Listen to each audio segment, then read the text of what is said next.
Azizlar, bizning dinimiz mukammal din.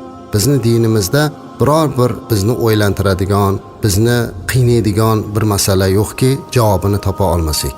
Hamma masalalarimiz, hamma muammolarimizni dinimiz mukammal tarzda bizga o'rgatib, muammolarimizni yechib, ta'limotlarimizni ham berib qo'ygan. Bizdan esa bunga faqat amal qilish qoldi xolos. Hozirgi kunda ko'p joylarda, turli uchrashuvlarda, yoshlarimiz bilan bo'lgan uchrashuvlarda bizlarga ko'p savol berilyapti. Domla, dinimizda sevgi, muhabbatga hech qanday ijozat yo'qmi? Nega endi sevgi desak kattalarimizni jahli chiqyapti? Ota-onalarimiz sevgi, muhabbat bobida gapirganimizda ba'zan noto'g'ri tushunyapti.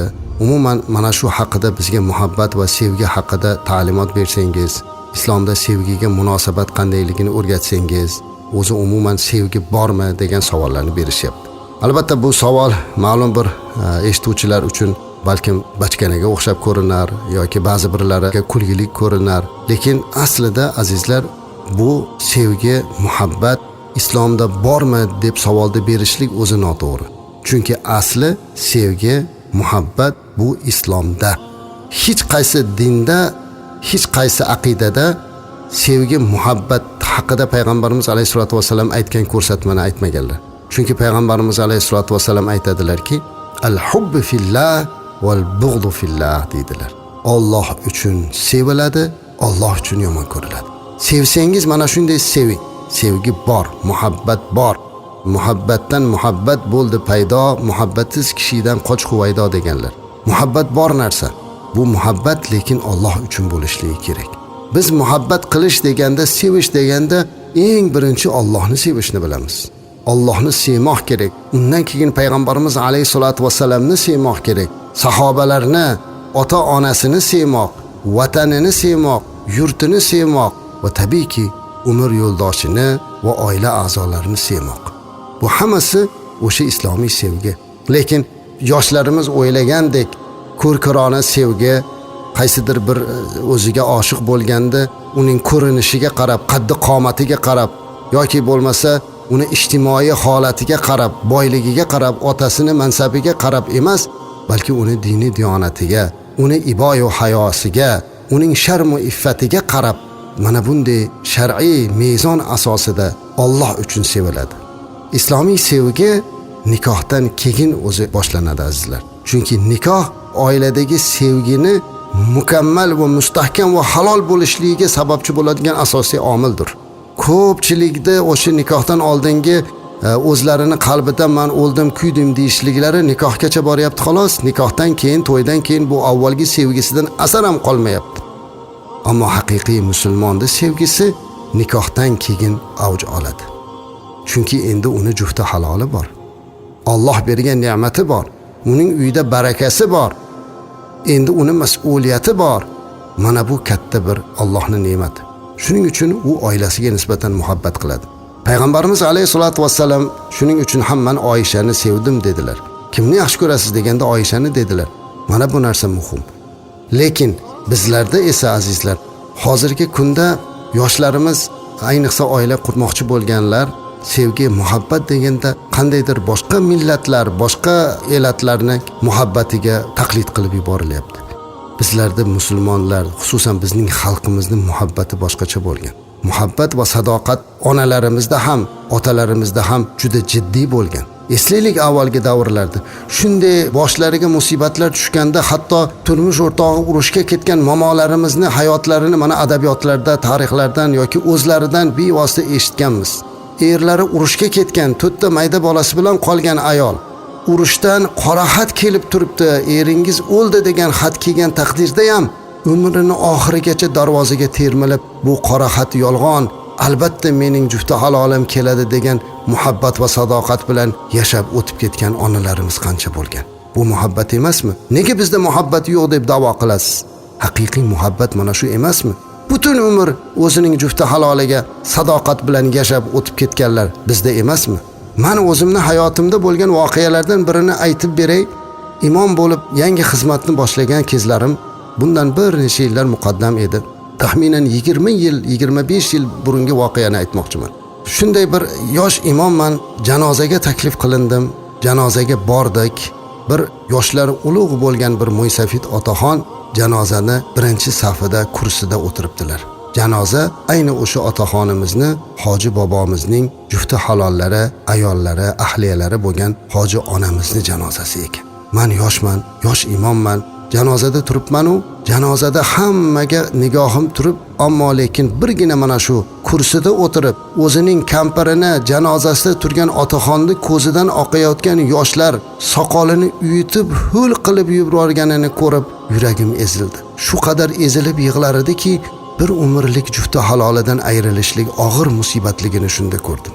Hatto janozani o'qib, onaxonni tobutlarini odamlar ko'tarib chiqib ketguncha qarab turdim-da, qarab yuzlariga ajin aralagan, butun vujudini, ko'ksini oppoq soqoli qoplab turgan va ko'zlaridan muhabbat yoshi oqib, soqolini uyitib yuborgan bu otaxonni oldiga bordim.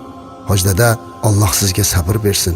Bilaman, 50 yil, 60 yil yashagan jufti haloldan ayrilishlik og'ir musibatdir. Lekin Alloh sizga sabr bersin. Allohning irodasi, sabrli bo'ling.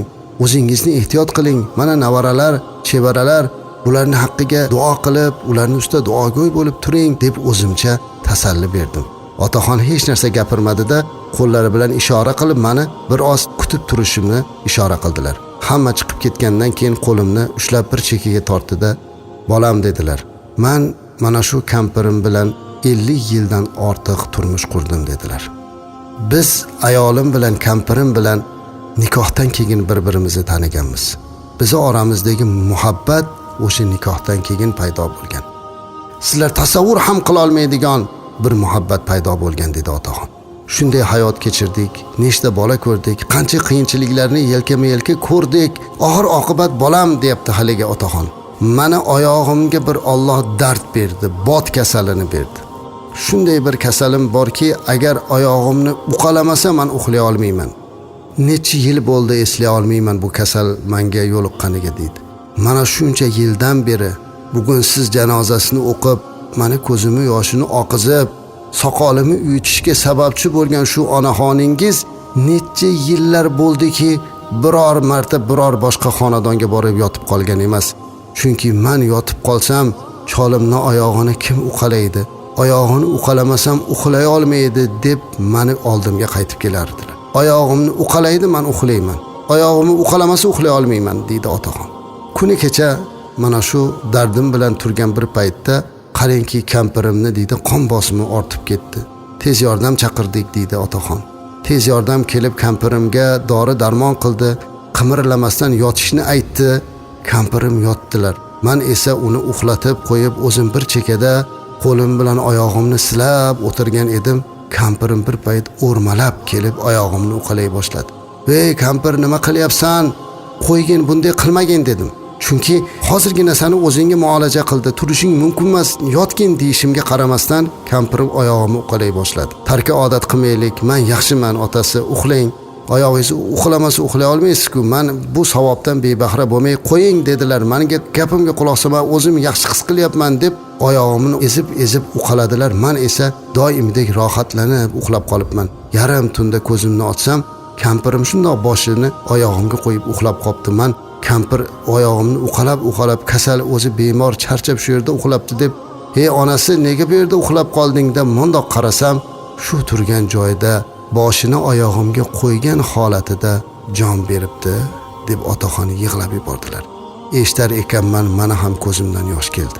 Axir siz bilan biz qadimdan maqtagan muhabbat shu emasmi?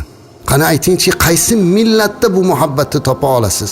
Qaysi kitoblarda, qaysi dostonlarda bizni soddagina, oddiygina bitta o'zbek oilasidagi mana shu chol va kampir orasidagi muhabbatni topa olasiz?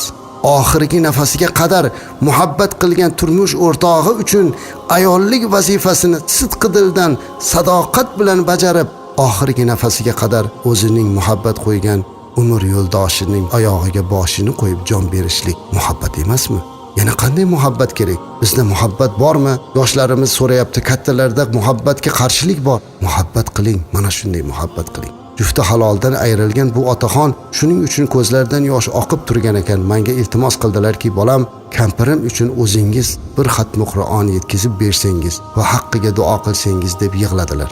Agar adashmasam, oradan 15 yo 20 kun o'tar o'tmas men ushbu xonadonga yana keldim. Endi bu safar kampirini muhabbatini sadoqat ila hikoya qilib bergan hoji otani janozasini o'qigani keldim.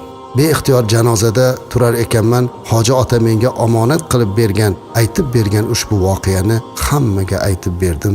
Odamlarning ko'ziga beixtiyor yosh keldi. Men bugun nima uchun buni eslayapman? Hozirgi kunda oila buzilish, er va xotin orasidagi muhabbat va sadoqatni kamayib ketganligi uchun xafa bo'lib aytyapmizki, azizlar, biz oilada er va xotin bir-birlariga sadoqat va muhabbatini oxirgi nafasigacha saqlashga o'rgangan, oxirgi nafasiga qadar izhor qilishlikka o'rgangan xalqmiz. Alloh oilalarimizni bir-birlariga muhabbat va sadoqatli qilsin.